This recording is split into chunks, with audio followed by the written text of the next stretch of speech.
एक पल न देखूं तुम्हें। बहू का घर में आना। शहर से थोड़ी दूर बसे कस्बे रामपुर में एक मध्यम वर्गीय परिवार रहता था। घर की मुखिया सावित्री देवी, उनके बड़े बेटे अर्जुन, छोटी बेटी नीतू और अब घर की नई सदस्य अर्जुन की पत्नी अनन्या। शादी को अभी बस 5 दिन हुए थे। घर में मेहमानों की भीड़ छट चुकी थी, लेकिन रस्मों रिवाज की थकान सबके चेहरों पर साफ दिखाई दे रही थी। अनन्या शहर की पढ़ी लिखी कामकाजी लड़की थी, पर उसका स्वभाव बड़ा सरल था। वह कोशिश कर रही थी कि जल्दी से इस नए घर में घुल मिल जाए। सुबह सुबह वह सावित्री देवी के साथ रसोई में चली आती और उनसे सीख कर काम करती। पर सावित्री देवी, जिन्हें पूरे मोहल्ले में सावित्री चाची के नाम से जाना जाता था, अंदर ही अंदर डरती थी। उन्हें लगता था कि कहीं यह आधुनिक बहू उन्हें बेटी को उनसे दूर न कर दे। एक सुबह का किस्सा है। अनन्या ने पहली बार अकेले पूरे घर के लिए नाश्ता बनाया। उसने पोहे और साथ में चाय बनाई। मेज पर सब बैठे सावित्री देवी, अर्जुन और नीतू। सावित्री देवी ने पहला कौर मुंह में डाला। क्षण भर को उन्हें लगा कि स्वाद तो अच्छा है, लेकिन उन्होंने अनन्या की तरफ सीधा देखकर कहा, थोड़ा नमक कम है, अगली बार ध्यान रखना। अनन्या ने हल्की सी मुस्कान के साथ कहा, जी मम्मी जी, अगली बार और अच्छे से बनाऊंगी। अर्जुन ने बीच में ही बात काटते हुए कहा, माँ, आज पहली बार अकेले बनाकर लाए हैं, मुझे तो बहुत अच्छा लग रहा है। सावित्री देवी को अच्छा नहीं लगा कि बेटा बहू के पक्ष में बोले, पर उन्होंने चुप रहना ही ठीक समझा। मन ही मन उन्होंने सोचा, तारांकन देखते हैं कब तक इतनी आज्ञाकारी बनी रहती है। -- दूसरा दृश्य। एक गलतफहमी की शुरुआत। दिन बीतते गए। अनन्या ने ऑफिस से छुट्टी लेकर शुरू के कुछ हफ्ते सिर्फ घर पर ही रहने का फैसला किया था, ताकि वह घर के तौर तरीके सीख सके। सुबह 4 बजे उठकर वह सबसे पहले सावित्री देवी के कमरे के बाहर झाड़ू लगाती, फिर रसोई संभालती और फिर सबके लिए चाय बनाती। एक दिन उसने सोचा कि मम्मी जी को बिस्तर पर ही चाय दे आए, ताकि उन्हें उठने में आसानी हो। वह कमरे में पहुंची तो देखा कि सावित्री देवी खिड़की के पास बैठी किसी पुरानी डायरी के पन्ने पलट रही थी। अनन्या बोली, मम्मी जी, आपकी चाय। सावित्री देवी ने बिना ऊपर देखे जवाब दिया, रख दो मेज पर। अनन्या ने हल्के से पूछा, सब ठीक तो है न? इस बार सावित्री देवी ने डायरी बंद की और बोली, हाँ, सब ठीक है, बस पुरानी बातें याद आ जाती हैं। जब तुम नहीं थी तब भी यह घर चलता था। ये वाक्य सुनकर अनन्या थोड़ी चुप हो गई। उसे समझ नहीं आया कि यह शिकायत है या बस यूं ही कहा गया, पर वह मुस्कुराकर बाहर चली गई। उसके दिल में हल्की सी टीस हुई, लेकिन उसने मन को समझाया, तारांकन, शायद मम्मी जी को समय लगेगा। तारांकन। उसी दिन दोपहर को पड़ोस की सरला चाची आई। वे सावित्री देवी की पुरानी दोस्त थीं।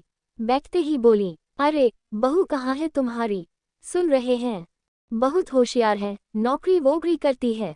सावित्री देवी ने थोड़ा मुस्कुराकर कहा, हाँ, पढ़ी लिखी तो है, पर देखो घर संभाल पाएगी कि नहीं, समय ही बताएगा। ये बात अनन्या ने रसोई से सुन ली। उसे लगा, मम्मी जी उसे अभी तक अपने घर का हिस्सा मान ही नहीं रही हैं, पर उसने मन में ठान लिया, तारांकन, मैं हार नहीं मानूंगी, मैं इन्हें अपना बनाकर ही रहूं। तीसरा दृश्य। बहू की छोटी छोटी कोशिशें।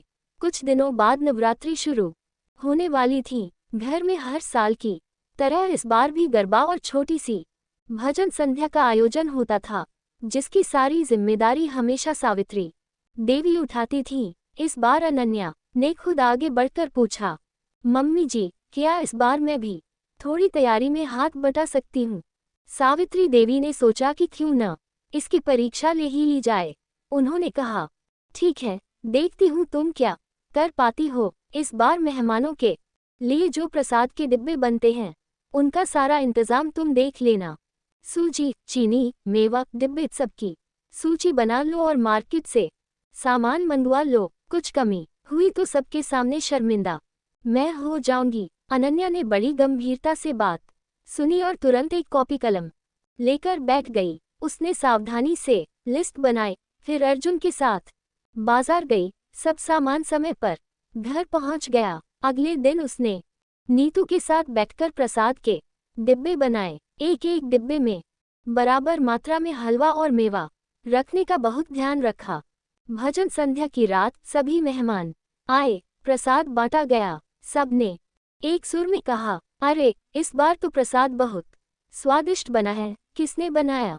सावित्री देवी के होठों तक आया कि मैंने, पर उन्होंने खुद को रोका और बोली, इस बार अनन्या ने सब संभाला है। सबके सामने पहली बार उन्होंने बहू की तारीफ कर दी। अनन्या की आंखें चमक उठी, उसे लगा मानो उसकी मेहनत रंग ला रही है। पर सावित्री देवी के अंदर अभी भी एक डर था। उन्हें लग रहा था कि कहीं धीरे धीरे बहू घर पर हावी न हो जाए। चौथा दृश्य, बीमारी का तूफान। नवरात्रि के कुछ हफ्तों बाद अचानक एक रात सावित्री देवी को तेज बुखार हो गया। शरीर में दर्द, सिर भारी और चलने फिरने में भी दिक्कत। डॉक्टर ने आकर देखा और बोला, कुछ दिन इन्हें पूरी तरह आराम चाहिए, इन्हें किसी भी तरह की टेंशन मत दीजिए। समय पर दवा, हल्का खाना और भरपूर देखभाल होगी तो जल्दी ठीक हो जाएंगी। अर्जुन ऑफिस के काम में व्यस्त रहता, पर जितना संभव हो सके वह माँ के पास बैठता। नीतू कॉलेज और कोचिंग के बीच उलझी रहती। ऐसे में सावित्री देवी की असली जिम्मेदारी अनन्या पर आ गई। घर भी संभालना, रसोई भी और सास की सेवा भी। सुबह वह सबसे पहले मम्मा जी के कमरे में जाती, उनका तापमान देखती, दवा देती, हल्की सी खिचड़ी बनाती और खुद अपने हाथों से खिलाती। रात को सोने से पहले उनके पैर भी दबाती ताकि उन्हें नींद आ सके। एक दिन जब सावित्री देवी का बुखार कुछ कम हुआ था, उन्होंने देखा कि अनन्या चुपचाप कमरे से बाहर निकली और बरामदे के कोने में जाकर कुर्सी पर बैठ गई। वह थकान से लगभग झुक गई थी। उसके हाथों में हल्की कपकपी थी, आंखों के नीचे हल्के काले घेरे पड़ गए थे। वह खुद भी कई रातों से ठीक से सो नहीं पाई थी। सावित्री देवी ने पहली बार ध्यान से अपनी बहू को इस नज़र से देखा, जो खुद भी कमजोर दिख रही थी, फिर भी एक पल के लिए शिकायत नहीं कर रही थी। मन ही मन उन्होंने सोचा, तारांकन, ये लड़की सिर्फ मेरे बेटे की पत्नी नहीं, सच में इस घर की बेटी है। तारांकन। पांचवा दृश्य, मैं तुम्हारा एक पल भी न देखूं। कुछ दिन बाद डॉक्टर ने कहा कि अब सावित्री देवी की रिपोर्ट में सब नॉर्मल है, उन्हें बस थोड़ा टाइम और आराम चाहिए। उसी रात जब सब लोग अपने अपने कमरों में जा चुके थे, अनन्या सावित्री देवी के कमरे आई। मम्मी जी, दवा का समय हो गया है, उसने हल्के से कहा। दवा देने के बाद वह उठकर जाने लगी तो सावित्री देवी ने उसका हाथ पकड़ लिया। बैठो अनन्या। अनन्या चुपचाप पलंग के पास स्टूल पर बैठ गई। कमरे में हल्की हल्की रोशनी थी। सावित्री देवी ने बहुत धीमी आवाज में कहा, तुम जानती हो, जब अर्जुन की शादी हो रही थी, मैं अंदर से बहुत डर रही थी। मुझे लग रहा था कि बहू आएगी तो मेरे और बेटे के बीच दीवार बन जाएगी। इसलिए मैं तुम्हारी हर बात में कमी ढूंढती रही, ताकि मुझे लगे कि अभी भी घर पर मेरा ही हक है। अनन्या की आंखें भर आईं, लेकिन उसने कुछ नहीं कहा। सावित्री देवी आगे बोली, पर जिस तरह तुमने इन दिनों मेरी सेवा की है न, मुझे खुद पर शर्म आने लगी है। मेरे अपने रिश्तेदार भी इतने प्यार से शायद ख्याल न रखते। मैं तुम्हारे सामने हाथ जोड़कर कहना चाहती हूँ, मुझे माफ कर दो बेटा। अनन्या जल्दी से उठकर बोली, मम्मी जी, आप मुझे ऐसे मत कहिए, आप तो मेरी माँ जैसी हैं। मैंने तो बस वही किया जो एक बेटी को करना चाहिए। सावित्री देवी की आंखों में आंसू गए। उन्होंने कांपते हुए हाथों से अनन्या का चेहरा पकड़कर कहा, नहीं, तुमने उससे भी ज्यादा किया है। आज मैं सच्चे दिल से कह रही हूँ, अब मैं तुम्हें अपनी बहू नहीं, अपनी बेटी मानती हूँ। और मैं दुआ करती हूँ कि मैं तुम्हारा एक पल भी न देखूं जब तुम दुखी रहो। जब तक मैं जिंदा हूँ, किसी की हिम्मत नहीं होगी जो तुम्हें सताए। अनन्या ये सुनकर खुद को रोक नहीं पाए। उसने आगे बढ़कर सावित्री देवी को गले लगा लिया। दोनों की आंखों से आंसू बह रहे थे, पर उन आंसुओं में शिकायत नहीं, सिर्फ अपनापन था। छठा दृश्य, बदलता हुआ घर। अब घर का माहौल बदल चुका था। पहले जहां सावित्री देवी हर बात में टोकती थी, अब वही सबसे पहले अनन्या का पक्ष लेती। एक दिन अर्जुन ने मजाक में कहा, माँ, अब तो लगता है आप मुझे छोड़कर सिर्फ अनन्या की ही हो गई हैं।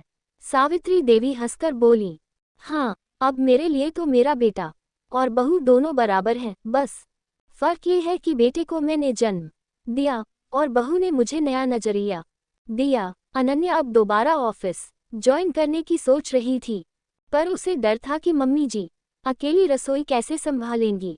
उसने एक शाम झिझकते हुए कहा, मम्मी जी, ऑफिस से फोन आया था। वो कह रहे थे कि मैं वापस ज्वाइन कर सकती हूँ, पर मैं सोच रही हूँ कि घर का सारा काम कैसे होगा। सावित्री देवी ने बीच में ही उसे रोकते हुए कहा, तुम ज्वाइन करोगी, बस घर का काम हम दोनों मिलकर कर लेंगे। मुझे भी तो कुछ नया सीखने का मौका मिलेगा। इतना कुछ तुमने मेरे लिए किया है, क्या मैं तुम्हारे लिए थोड़ा सा नहीं कर सकती। अनन्या का दिल भर आया।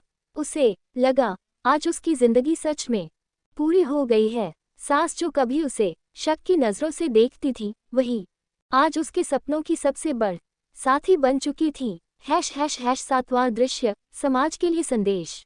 कुछ महीनों के बाद मोहल्ले में महिला मंडल की मीटिंग रखी गई। विषय था सास बहू के रिश्ते में तालमेल कैसे। सब औरतें अपने अपने अनुभव साझा कर रही थीं। किसी ने कहा बहू बहुत जवाब देती है, किसी ने कहा सास बहुत ताने मारती है। जब सावित्री देवी की बारी आई तो उन्होंने धीमी मगर दृढ़ आवाज में कहा, मैं एक बात साफ साफ कहना चाहती हूँ। पहले मैं भी यही सोचती थी कि बहू आएगी तो मेरा बेटा मुझसे दूर हो जाएगा, लेकिन आज मैं ये मानती हूँ कि अगर हम सासें बहू को बेटी की तरह अपना लें और बहू सास को माँ की तरह सम्मान दे, तो ये रिश्ता दुनिया का सबसे सुंदर रिश्ता बन सकता है।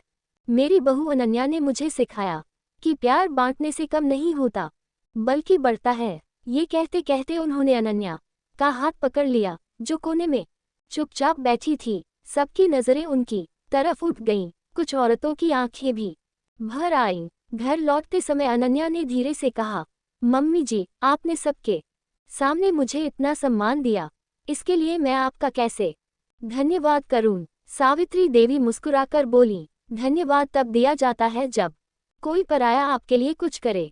तुम तो मेरी अपनी हो। अब तो बस यही दुआ है कि मैं एक पल भी न देखूं जब तुम्हारी आंखों में आंसू हों। # आखिरी दृश्य, एक नया रिश्ता।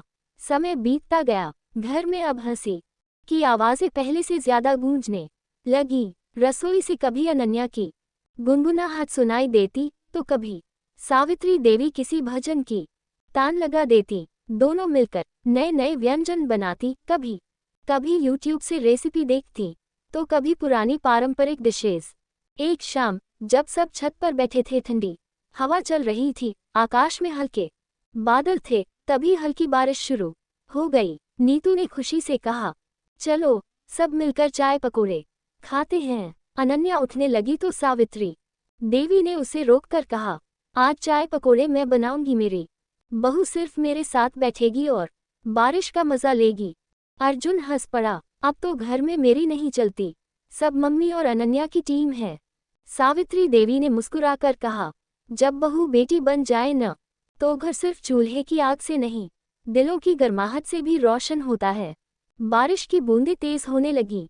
अनन्या ने आसमान की तरफ देखा और मन ही मन सोचा, तारांकन, मैं सचमुच खुशकिस्मत हूँ, मुझे सिर्फ पति ही नहीं, एक माँ भी मिल गई है। तारांकन। और सावित्री देवी ने बगल में बैठी अनन्या की ओर देख और दिल से दुआ की, तारांकन, हे भगवान, मेरी इस बेटी जैसा नसीब हर बहू को मिले और मेरी इस बहू जैसी बेटी हर घर को मिले, और मैं कभी वह पल न देखूं जब इसकी आंखों से खुशियों की चमक कम हो जाए।